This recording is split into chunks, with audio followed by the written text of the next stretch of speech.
what's your long-term game? Meaning, do you guys have any plans of one day getting married, having a family, having kids? Oh, no. Okay, so there we go. So not at all.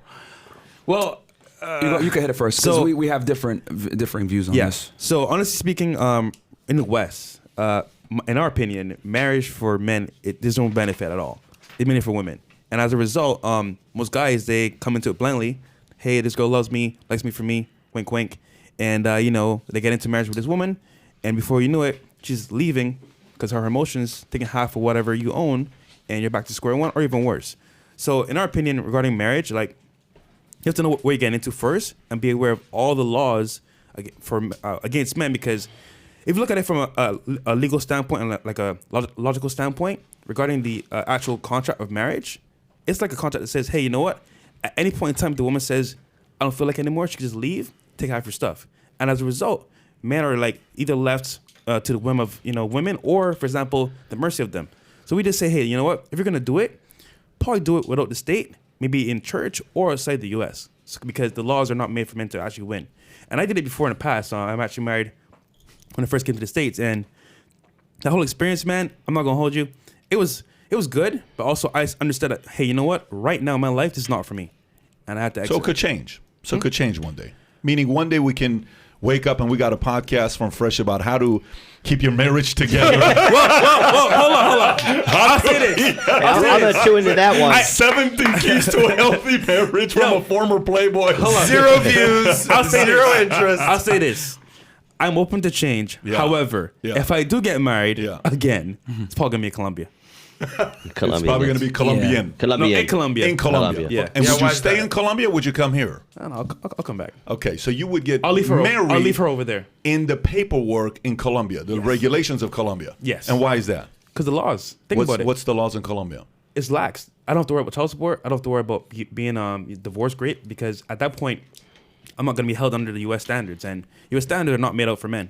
So it was great to not use the R word. We use grape. Are you more concerned about the legal ramifications of getting married or actually the institution of marriage, one woman? Or is it a combination of both? It's both. I'll say this. Let's be real here, though. In the West, there's not a lot of quality leads you would say to want to marry. Yeah. Really? Realistic, in all of the West? What do you mean? In America and the Western Hemisphere? No, There's you can not find quality women? You can find good women. However, the likelihood is very slim for what we see nowadays. Social media, what's going on, the feminist movement is like, bro, really? They're Americanized. Yeah, exactly. But first of all, you ain't lying, though. The feminist movement, I agree. But, there's a big push for that about being equals. I mean, somebody said something, David right now said something interesting about this whole story with the girl who the guy who was ranked 456 for men and goes and becomes a Leah woman, Thomas. apparently transgender and is ranked first.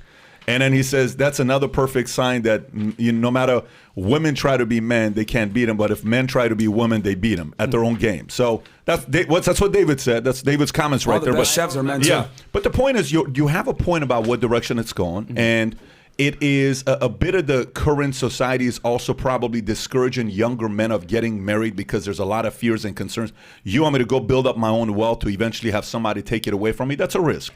But also at the same time, I can address on that part is, you can have a job. You can be a 1099 realtor, and a lot of guys just want to be one-man shows. You can go be a realtor and you just sell homes, right? I don't want to start a real estate company with another guy because I've heard a lot of horrible stories. If you start a real estate company with another guy, one guy leaves, takes after, and done with something.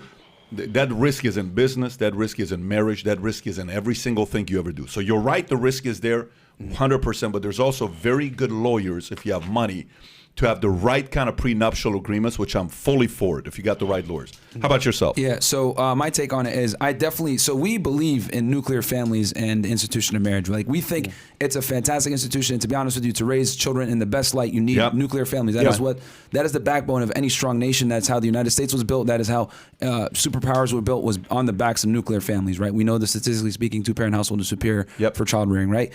However, even though we know that marriage is a great institution for raising children and everything, we just don't agree with the way that it's done in the West in general. The laws have not caught up to feminism. It is not caught up to women making their own money. It's not caught up to all the social climate that we have now, right? So we know, about half of marriages end in divorce. We know 70 to 80% of those divorces are initiated by women. And we know that about 90% of alimony is paid from men to women. So knowing these numbers, we tell guys, if you're going to get married, you need to get married in a way where you can kind of come in from a defensive standpoint to protect what you have, because quite honestly, when you get into a marriage, you're signing a contract with someone that is incentivized to break it, and they will be rewarded for it, which is dangerous, right? To get in under that premise. So our thing is, if you can get married and not have the state be involved, that's the best way to do it. So like, we understand the importance of it, but we also acknowledge that, hey, there's a lot of dangerous situations here that can really mess you up from a financial standpoint if marriage doesn't work. And it's a crazy risk. And if someone's willing to take it, I just want them to go in knowing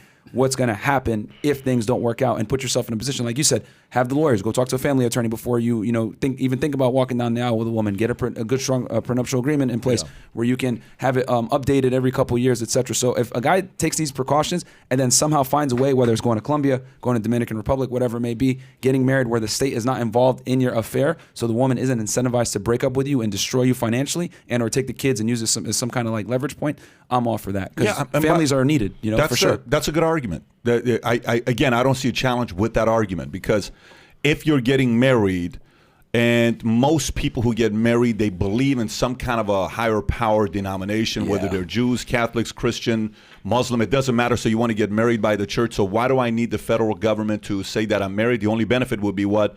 Tax benefits is what you get, which is some benefits that you get. It's not a lot of tax benefits that you get. Yeah. So maybe is that it? Is that the only benefit? Getting but you have to realize tax deduction. The argument of by the government is a very good argument. So if I'm getting married by the church, that's why I'm getting married. Why do I need to get married according to the government's laws? Yep. Because you're going to lock me up. I also understand that part as well, that argument. But let's go a little bit deeper. Okay, so... And I will say this real quick, too, just to finish up. And the reason why I say you need to be in this defensive position when you get into you're thinking about marriage or any type of serious relationship with a woman is because women... Here's a problem. And this is where I guess we can get a little bit controversial. Women want traditional men, but they themselves are not traditional. So what we're saying is that you're basically, a lot of the times what guys do is like, they get into a relationship with a girl. They might not necessarily understand intersexual dynamics. They don't understand how women think and operate, especially in today's day and age where women are more experienced sexually than ever before. And they get into a relationship thinking it's going to be a Disney fairy tale. And next thing they know, their world flips upside down because they don't understand how women move today. Mm-hmm. Things have changed significantly. Women are no longer traditional. However, a lot of guys come into a relationship thinking, I'm going to be traditional. I'm going to be this guy. I'm going to be the nice guy. I'm going to be chivalrous, a gentleman, all that, whatever. And that just doesn't work anymore. Women have changed significantly, right? They've been liberated. They make more money than ever made before. A lot of women in general, from what we've seen in our interviews, a lot of women don't respect most men. Most girls look at the average guy and be like, $50K per year, 5'8", not good enough for me. A lot of girls overestimate their sexual market value, as I was to say, as far as like what they think they deserve when it comes to men. And we've asked girls, right? We've even done polls. What do you consider yourself? 1 out of 10. Bro, if I had $1 for every time a girl said 11, I'd be a billionaire at this point. You know what I'm saying? It's like girls tend to grossly overvalue themselves. And, we have a bunch of theories as to why that is. But it's just not a good marriage market for most guys in today's day and age in the West. So they need to go in with their eyes wide open and come in from a position of defense to protect their assets if they are going to get involved in a marriage, because a lot of girls are not traditional anymore. If you enjoyed this short clip, click over here to watch another short clip. And if you want to watch the entire episode, the entire podcast, click here.